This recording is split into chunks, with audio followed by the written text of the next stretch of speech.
Welcome to our channel. Today we how to configure Photoshop for high converting product images, detailed guide step by step clearly. Open Photoshop and create a new document. Set the canvas size according to your product dimensions. Select a resolution of at least 300 dpi for crystal clear images. Choose a background color that complements your product. Import your product image into the new document. Use the Quick Selection tool to isolate the product from its background. Refine the selection with the Select and Mask option for clean edges. Create a new layer with just the selected product. Add a solid color or gradient background that enhances the product's appearance. Adjust the lighting using the brightness/contrast or curve settings.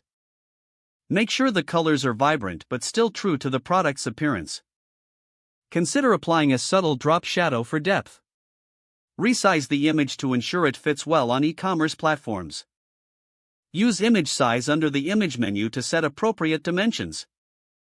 Compress the image for faster loading times without losing quality. Save the file in a web-friendly format like JPEG or PNG.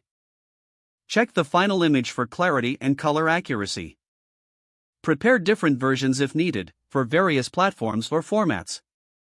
Export the finalized images and store them in an organized manner. Review your images to ensure they meet the high standards for product presentation.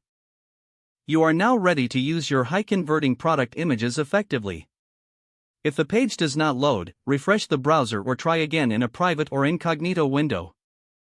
Make sure you are using the correct email address, then retype it carefully to avoid small typos. If your password is not accepted, use the reset option and create a new strong password you can remember. Check your spam folder for verification or security emails, then complete any requested confirmation steps.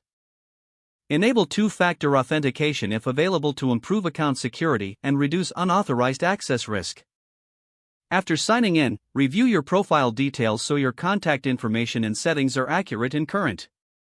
If you see an error message, note it down and try again after restarting your device and internet connection. Don't forget to like this video and subscribe to our channel for more step-by-step tech guides.